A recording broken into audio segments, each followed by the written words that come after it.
அனைவருக்கும் நமஸ்காரம். ஓம் நம சிவாய, ஓம் சிவாய நமக.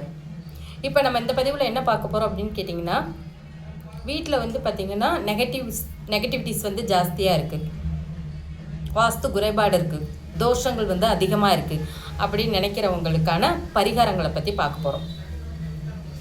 அதாவது பார்த்திங்கன்னா, வீட்டில் நிம்மதி இல்லாமல் நோய்வாய்ப்பட்டு அடிக்கடி வந்து ஆஸ்பத்திரி செலவு வந்துகிட்டே இருக்குது அப்படின்னு இருக்கிறவங்களுக்கு, கெட்ட கனவுகள் வருது, ஏதோ ஒரு அமானுஷ்ய சக்தி இருந்துகிட்டு இருக்கிற மாதிரியான ஒரு அமைப்பு இருக்குது அப்படிங்கிறவங்களுக்கு என்ன மாதிரியான ஒரு விஷயங்கள் செஞ்சால், சிம்பிளாக அவங்க செய்ய வேண்டிய ஒரு விஷயங்கள் செஞ்சால் அவங்களுக்கு வந்து நெகட்டிவிட்டிஸ் வந்துட்டு எல்லாமே வந்து நிவர்த்தி ஆகும்.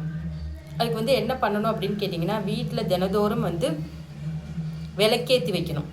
விளக்கேற்றுறதுல பெண்கள் ஆண்கள் அப்படிங்கிற கணக்கெல்லாம் எடுத்துக்க வேண்டாம்.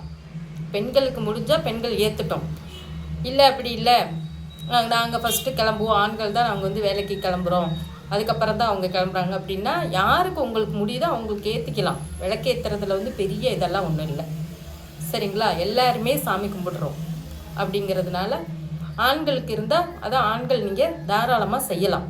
வீட்டில் இருக்கிறவங்க அதை ஒரு குறையாகவே எடுத்துக்கிறாங்க. நிறைய பேர் வந்துட்டு ஜாதகம் பார்க்கும்போது சொல்கிறாங்க, எங்கள் வீட்டில் இருக்கிற லேடிஸ் வந்துட்டு விளக்கே பொறுத்துறது இல்லை மேடம், என்ன பண்ணுறதுனே தெரியல, சாமி கும்பிட மாட்டேங்கிறாங்க அப்படின்னு சொல்கிறாங்க. குடும்பம் அப்படிங்கிறது இரண்டு பேருமே வந்து சம்மந்தப்பட்டதுங்க. ஆண் பெண் இருவருமே சம்மந்தப்பட்டது. அவங்க செய்யலைன்னா நீங்கள் செய்யுங்க, செய்கிறதுக்கான அமைப்பை ஏற்படுத்திக்கோங்க, அவ்வளோதான் விஷயம், சரிங்களா? மற்றவங்க மேலே பழி சொல்கிறத முதல்ல விட்டுருங்க. ஏன்னா நிறைய விஷயங்கள் இப்படி தான் நடக்குது. தினந்தோறும் வந்துட்டு பார்க்குறதுன்னா அவங்க செய்ய மாட்டேங்கிறாங்க, இவங்க செய்ய மாட்டேங்கிறாங்க, இப்படி பழிகள் தான் வருதோ அதற்கான முடிவு முற்றுப்புள்ளி வைக்கிறதுக்கான விஷயத்த யாருமே செய்கிறதில்ல. அதுதான் ஒரு விஷயம், சரிங்களா? அதுவும் உங்கள் குடும்பம் தான். ஆம்பளைக்காக இருந்தாலும் சரி தான், பெண்களாக இருந்தாலும் சரி தான், எல்லாமே உங்கள் குடும்பம் தான். அப்போ நீங்கள் அதை செய்கிறதுக்கான வழிகளை ஏற்படுத்திக்கோங்க. சரி, ஓகே. இப்போ வந்து பார்க்கும்பொழுது தினந்தோறும் விளக்கேற்றணும். அதில் வந்து பார்த்திங்கன்னா நெய் தீபம் ஏற்றுறது ரொம்ப ரொம்ப சிறப்பான ஒரு விஷயம். இல்லை அப்படின்னா பியூர் நல்லெண்ணெய் தீபம் ஏற்றுறது ரொம்ப நல்ல விஷயம்.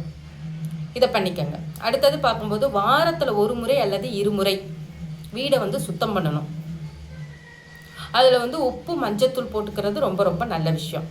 நெகட்டிவிட்டிஸ் பூரா அப்சர்வ் பண்ணிக்கோ, உப்பு அதை போட்டு வீடு க்ளீன் பண்ணிக்கோங்க.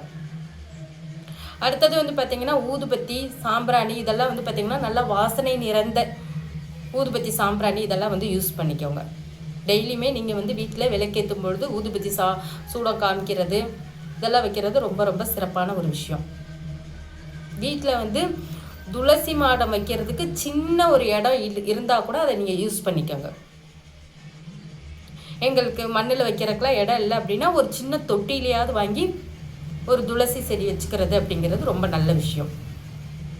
ஏன்னா மகாலட்சுமியோட அம்சம் அப்படின்னு சொல்லுவாங்க துளசி, சரிங்களா? அந்த விஷயம் வைக்கிறதுக்கு ஏற்பாடு பண்ணிக்கோங்க.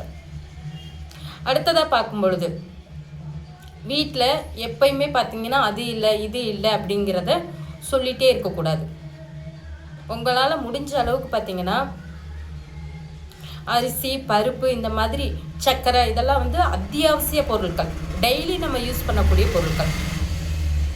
இதெல்லாம் கொஞ்சம் ஒரு மாதந்தோறும் வாங்கி வைக்கிற மாதிரி ஏற்பாடு பண்ணிக்கோங்க. ஒரு மொத்தமாக வாங்கி வைக்கிற மாதிரி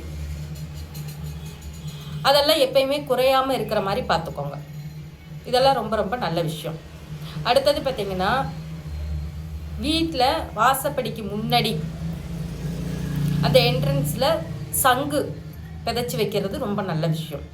மயில் இறகு வந்து நீங்கள் வந்து வீட்டில் பூஜை அறையில் வச்சுக்கிறது ரொம்ப ரொம்ப நல்ல விஷயம். சாமி படங்கள் இருந்துச்சு அப்படின்னா சாமி படங்கள் வந்து எப்பயுமே சுத்தமாக இருக்கணும். விரிசல் விட்டுருக்கிறது உடஞ்சிருக்கிறது இதெல்லாம் அகற்றிடுறது ரொம்ப ரொம்ப நல்ல விஷயம். உடஞ்ச கண்ணாடி இந்த மாதிரி வீட்டுக்குள்ளே உடைந்த பொருட்கள் இல்லாமல் இருக்கிறதே நெகட்டிவிட்டிஸ் வந்து உள்ளே வராமல் இருக்கும், சரிங்களா? அந்த மாதிரி எடுத்துக்கோங்க.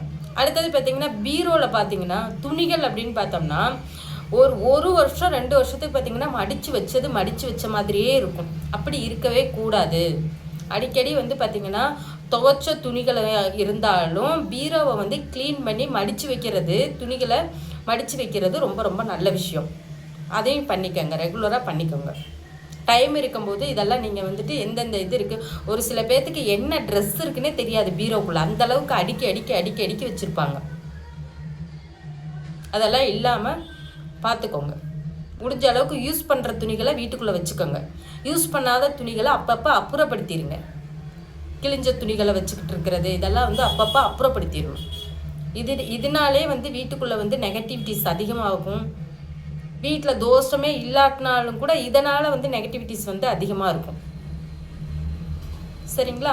இந்த மாதிரி சின்ன சின்ன விஷயங்களை நம்ம ரெகுலராக ஃபாலோ பண்ணிட்டு வந்தோம்னாலே நம்மகிட்ட வந்து பெரிய தோஷங்கள் அப்படிங்கிறதுலேருந்து நிவர்த்தி கண்டிப்பாக கிடைக்கும் அப்படிங்கிற மாதிரியான ஒரு விஷயந்தான்.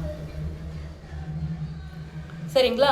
இந்த பதிவு அப்படிங்கிறது பார்த்திங்கன்னா உங்களுக்கு பிடிச்சிருந்துச்சுன்னா லைக் பண்ணுங்கள், ஷேர் பண்ணுங்கள், கமெண்ட் பண்ணுங்கள். ஐஸ்வர்யம் அஸ்ட்ரோ டிவி சேனலை சப்ஸ்கிரைப் பண்ணிக்கோங்க.